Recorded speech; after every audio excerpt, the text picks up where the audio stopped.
Thank you, Chair, and thanks to everyone who persevered through to testify today. Let me start with a little bit of an update about COVID across the University of Hawaii. As I've reported previously, we now track and publicly disclose our numbers. We've now had 59 cases across our 10 campuses since April, and 10 of those in the last 14 days. That's a little higher than we'd like, but it's still among the best in the country. I should say it's not just a result of the fabulous carefulness exercised by our students, our faculty, our staff, which really has been exemplary, particularly when compared to other institutions around the country. But we're also in a community that does among the best in the country.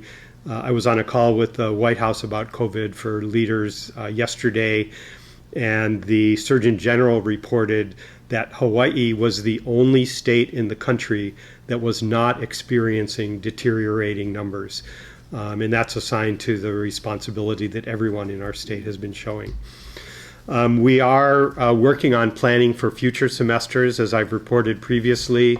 When the numbers went quite bad over the summer here, we pivoted to almost fully online for this fall. It is our plan to continue in that modality for spring. We would like to believe things will be a lot better by spring, but we don't see any factual basis to make that assumption, notwithstanding the good news about vaccines that's been announced in the past couple days, and the White House did update us on some of those matters. Those will not be in place in order to enable vaccination of our community by the time we start the spring semester. We are much more optimistic now about the ability to engage in more in-person instruction, a mix of hybrid, in-person, and continuing online by next fall, but we will have to wait to see how things develop. At Manoa, we've started to implement a new process for detection here. We are actually checking the wastewater that comes out of our student residence halls.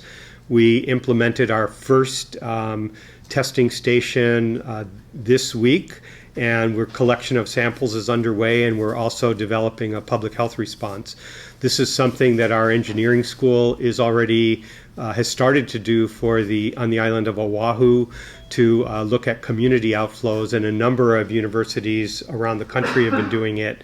And the idea is that if we can detect coronavirus in the waste stream from a student residence hall, then we have an indication that it is present in someone in the hall, and we can implement ideally testing measures to find out who it is, even if they are asymptomatic or pre-symptomatic.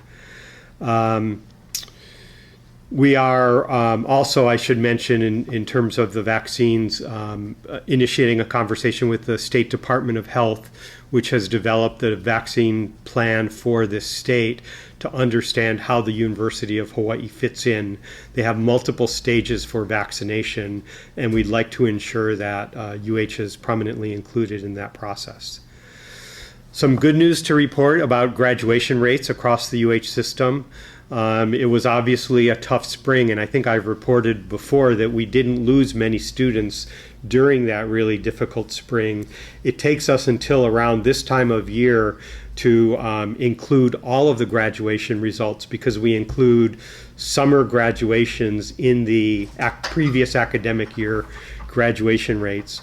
We look at both 150% rates, so that would be 6 years for the four-year universities or 3 years for the community colleges, and then we look at what we sometimes call on-time rates, 4 years and 2 years respectively. UH Manoa continued its streak of improving its rates year after year, and once again reached record highs, 61.8% for the 6-year rate and 37.1% for the 4-year rate.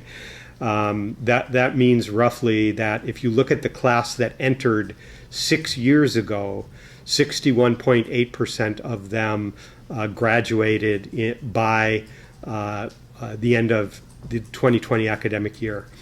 The institution with the largest percentage improvement was UH West Oahu, with a huge jump of 11.8 points, going from a 150% graduation rate of 27.6% to 38.7%. Graduation rates also improved at 6 of the 7 community colleges compared to last year. We also looked at our retention rates as well. Those were not quite as positive. We had some declines, some increases, but the declines in general were moderate, and we're pretty confident that's a result of the pandemic and uncertainty and confusion among people about whether or not this was a good year to return to college or take 1 year off. The retention rates tell us how many of the freshmen who enrolled in fall 19 came back for fall 20. UH Manoa declined down to 80%, but that's still better than we had been until last year, which was a record high. UH Hilo has some concerns in this area as well, and Chancellor Irwin is looking at what needs to happen in order to address improved retention. And we'll be publishing those in a news release later today, so you can look at the details across all 10 of our campuses for all of those metrics. One of the concerns that both Vice President Young and I have raised with you over the past several months has been the large amount of uncollected tuition. We implemented a new report that we look at internally. Institutional Research Office has done that for us. So each week we can watch that uncollected balance.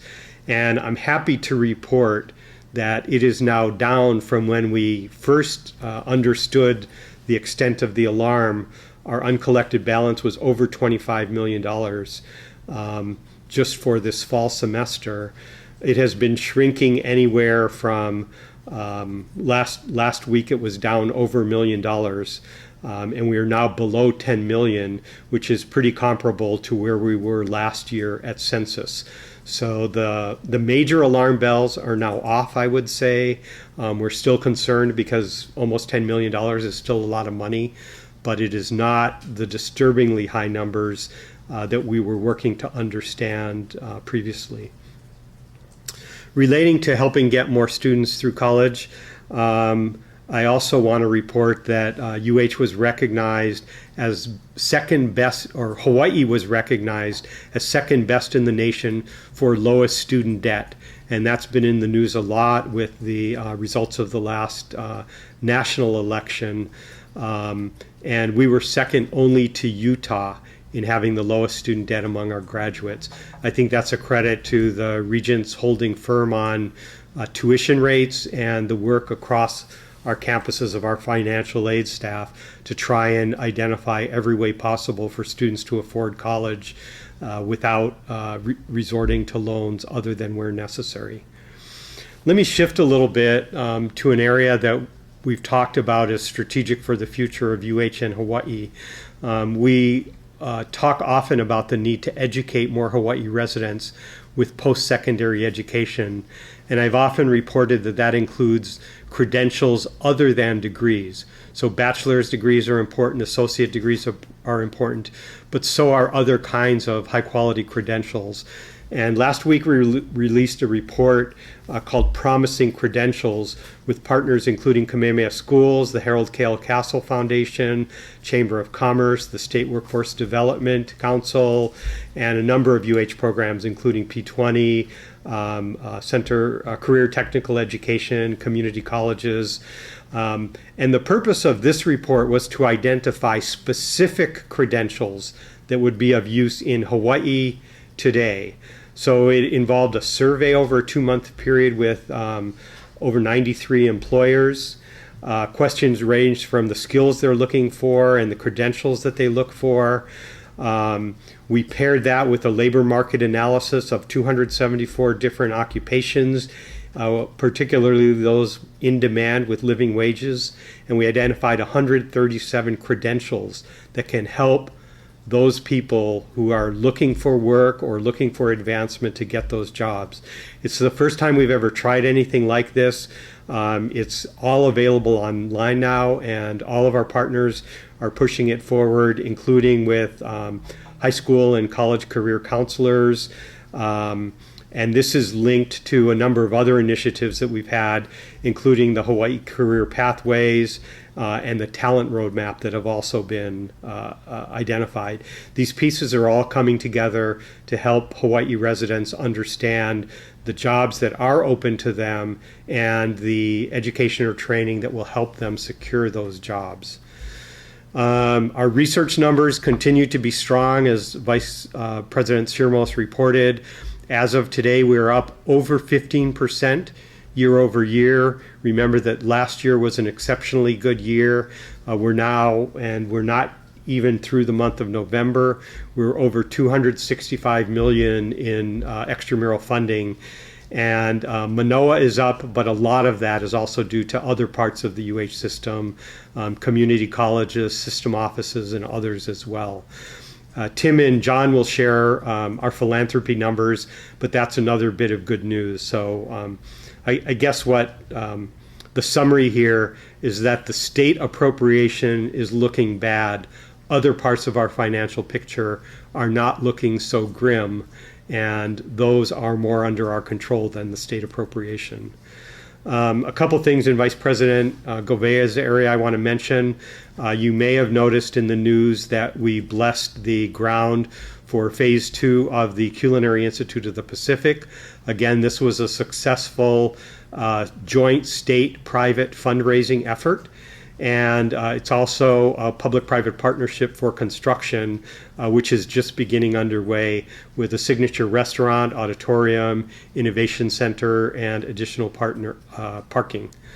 The other breakthrough came just yesterday that you've been updated, I think, for close to 2 years on discussions between UH and HECO about green tariffs. This is essentially a program that would allow us to generate electricity at one location and perform the equivalent of consuming it at another location. That's a layman's definition. Yesterday, our discussions concluded successfully. HECO agreed that they will file the green tariff with the PUC within the next 1 to 2 weeks. And then it will be up to the PUC to make a final determination after their public hearing process. We are optimistic that we will be the pilot for this kind of approach, and I want to thank both Vice President Govea and her team, but also HECO and their team for persevering through to something that many of us thought would likely never happen. Another long-awaited initiative underway. We are now formally in consultation on Phase 2 of the UH Manoa reorganization. 294 pages have been posted in accord with the applicable processes for a major reorganization at Manoa. I won't go into the details of the 294 pages today, but just highlight a couple of things. One is that it is essentially what has been outlined in the many public presentations and previous presentations to the Board of Regents. However, there have been several changes based on the work of the many design teams that have been working, including over the summer. The biggest change was in the area of climate, conflict resolution, equity, and compliance. And the design team pretty forcefully recommended splitting that into 2 areas. And so we have done that in the final proposal that's out for consultation. I will say that the difference between the PowerPoint presentations and high-level org charts that you have seen that we have been working with and what we actually have to do to go through a reorganization here is working through the details of where every single position in every one of the offices reporting to the president, the old chancellor's office, every vice chancellor, every one of those positions had to be placed in the new organization. And given the extent to which this was an immense restructuring of every one of those vice chancellor offices, that was not a straightforward task. Untouched in this has been the academic schools, colleges, ORUs, libraries, those sorts of units, all of which are being reviewed as part of Provost Bruno's post-pandemic process that SEC Chair McKimmey talked about during his testimony today. I will say that not everyone got what they wanted. You can expect testimony when this comes forward to the board. This is not due to a lack of consultation. This is simply due to people don't always agree about what should be done. And I give a lot of credit to the design team, which reviewed every one of those hard choices in detail. We met for hours over each of those questions before coming to the conclusions that we came to. Overall, this represents a downsizing of the campus administration by 45 positions. That's inclusive of both phase 1 and phase 2, the restructuring that we started. I can't even remember when at this point. It represents about $3 million in salary savings based on the last salaries paid to those people. There are still some vacancies in the final org chart, and to the extent those are not filled during this freeze process, that would be additional savings in the campus administration. That, by the way, included 6 fewer executive managerial personnel in the campus administration. I want to thank the design team for their years of work on this, the many design teams that work through each of the functional areas, and I especially want to thank Deb Ishii, who I hope is sleeping now after getting this posted. She did a heroic job of herding more cats than you can imagine to produce it and get those 294 pages posted, along with letters of requested consultation to all of our campus governance groups and unions as well. So more to come on this. My last comment is a fun story. One of the forms of athletic competition that has not been as touched by the COVID pandemic as traditional sports is our esports program. And I've mentioned them to you a couple of times. And actually, I think I want to thank Regent Sullivan actually sent me an article one day out of the blue, and I hadn't been paying attention to esports, and I started paying attention. We now have a program at UH Manoa in one of the largest collegiate tournaments in the country for the game Overwatch. If you don't know what it is, ask a teenager. UH was undefeated in the preseason. We are now ranked 25 out of 271 colleges and universities with Overwatch esports programs. And just to emphasize why this matters beyond just providing co-curricular activities for our students, one of the largest private esports companies in the country, called Cloud9, has asked UH to be part of their inaugural college affiliate program, along with UC Irvine, which is one of the national leaders, UT Austin, Boston University. And what this means in working with our esports academic task force in our program is beginning to look at career mentorship programs that will give direct access for our students into the esports industry through their network. They're about a $400 million company now. Esports is about $1 billion activity and growing every year. So that's one of the early successes of this program.